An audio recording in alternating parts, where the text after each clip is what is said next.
ಶ್ರೀ ಗುರುಚರಿತ್ರೆ 22ನೇ ಅಧ್ಯಾಯ. ಹರಿ ಓಂ ಶ್ರೀ ಗುರುಭ್ಯೋ ನಮಃ. ನಾಮಧಾರಕನೇ ಮುಂದೆ ಕೇಳು. ಶ್ರೀ ನರಸಿಂಹ ಸರಸ್ವತಿ ಗುರುಗಳು ಇಸ್ವಿ ಸನ್ 1439ರಲ್ಲಿ ಗಾಣಿಗಾಪುರಕ್ಕೆ ಬಂದು ಅಲ್ಲಿಗೆ ಸಮೀಪದಲ್ಲಿರುವ ಭೀಮಾ ಅಮರಜ ಸಂಗಮದ ಬಳಿಯ ಔದುಂಬರ ವೃಕ್ಷದಡಿಯಲ್ಲಿ ಗುಪ್ತವಾಗಿ ಇರತೊಡಗಿದರು. ಮಧ್ಯಾಹ್ನ ಸಮಯದಲ್ಲಿ ಗಾಣಗಾಪುರಕ್ಕೆ ಭಿಕ್ಷೆಗಾಗಿ ಹೋಗುವ ಪದ್ಧತಿಯನ್ನಿಟ್ಟುಕೊಂಡಿದ್ದರು. ಆಗ ಗಾಣಗಾಪುರದಲ್ಲಿ ಅತಿ ಬಡವರಾದ ಬ್ರಾಹ್ಮಣ ದಂಪತಿಗಳು ಇರುತ್ತಿದ್ದರು.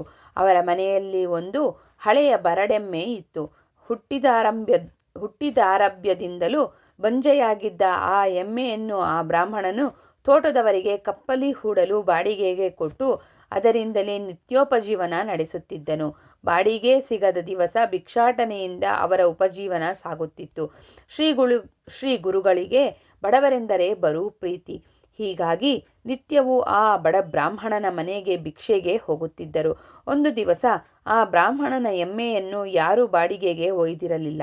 ಬ್ರಾಹ್ಮಣನು ಭಿಕ್ಷೆಗಾಗಿ ಊರಲ್ಲಿ ಹೋಗಿದ್ದನು. ಅದೇ ವೇಳೆಗೆ ಸರಿಯಾಗಿ ಗುರುಗಳು ಆ ಬ್ರಾಹ್ಮಣನ ಬಾಗಿಲಿಗೆ ಭಿಕ್ಷಾರ್ಥಿಗಳಾಗಿ ಬಂದರು.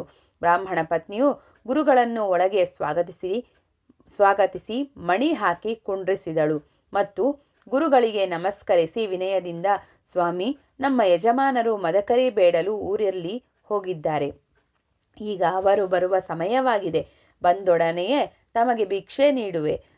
ಸ್ವಲ್ಪ ಸಮಯ ಕುಳಿತುಕೊಳ್ಳಿರಿ ಎಂದು ವಿನಂತಿಸಿಕೊಂಡಳು. ಗುರುಗಳು ಅಸನ್ಮುಖಿಗಳಾಗಿ ಹಕ್ಕಿಯಲ್ಲಿ ಕಟ್ಟಿದ್ದ ಆ ಬರಡೆಮ್ಮೆಯತ್ತ ನೋಡುತ್ತಾ, ಅಮ್ಮ ಸಾಧ್ವಿಮಣಿ, ಮನೆಯಲ್ಲಿ ಎಮ್ಮೆ ಕಟ್ಟಿಕೊಂಡಿರುವಿರಿ.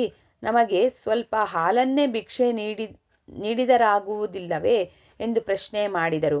ಗುರುಗಳ ಮಾತು ಕೇಳಿ ಆ ಸಾಧ್ವಿಯು ವಿಷಾದದಿಂದ ನಗುತ್ತಾ, ಯತಿವರ್ಯರೇ, ಈ ಎಮ್ಮೆ ಹುಟ್ಟಿದಾಗಿನಿಂದಲೂ ಬಂಜಿಯಾಗಿಯೇ ಇದೆ. ಮನೆಯಲ್ಲಿ ಹುಟ್ಟಿದ ಈ ಪ್ರಾಣಿಯನ್ನು ಮಾರುವುದಕ್ಕೆ ಮನಸ್ಸಿಲ್ಲದೆ ನಾವು ಇದನ್ನು ತೋಟಿಗರಿಗೆ ಕಪ್ಪಲಿ ಹೂಡಲು ಬಾಡಿಗೆಗೆ ಕೊಡುತ್ತಿದ್ದೇವೆ. ಅದರಿಂದಲೇ ನಮ್ಮ ಉಪಜೀವನಕ್ಕೊಂದು ದಾರಿಯಾಗಿದೆ. ಜೋಪಾನ ಮಾಡಿದ ನಮ್ಮ ಋಣವನ್ನು ಈ ಮೂಕ ಪ್ರಾಣಿ ಹೈನು ನೀಡಿ ತೀರಿಸುವ ಯೋಗ್ಯತೆ ಹೊಂದಿಲ್ಲವಾದರೂ ಮೈಮುರಿದು ದುಡಿದು ನಮ್ಮ ಋಣ ತೀರಿಸತೊಡಗಿದೆ ಅಷ್ಟೇ ಎಂದು ಹೇಳಿದಳು. ಅದಕ್ಕೆ ಗುರುಗಳು, ಅದೇಕೆ ತಾಯಿ, ಈ ಎಮ್ಮೆ ಬೇಕಾದಷ್ಟು ಹಾಲು ಕೊಡುವ ಯೋಗ್ಯತೆ ಹೊಂದಿದೆ. ನೀವು ಅದನ್ನು ಪರೀಕ್ಷೆ ಮಾಡಿಲ್ಲ.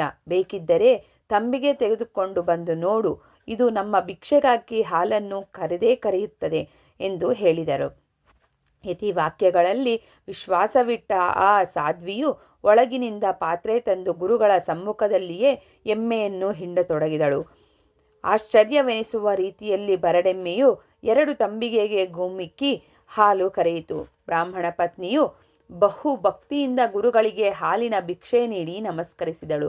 ಗುರುಗಳು ಭಿಕ್ಷೆ ಸ್ವೀಕರಿಸಿ ಆಶೀರ್ವದಿಸಿ ಹೊರಟು ಹೋದರು. ಮುಂದೆ ಸ್ವಲ್ಪ ಸಮಯದಲ್ಲಿ ಭಿಕ್ಷೆಗೆ ಹೋಗಿದ್ದ ಬ್ರಾಹ್ಮಣನು ಮನೆಗೆ ಬಂದನು.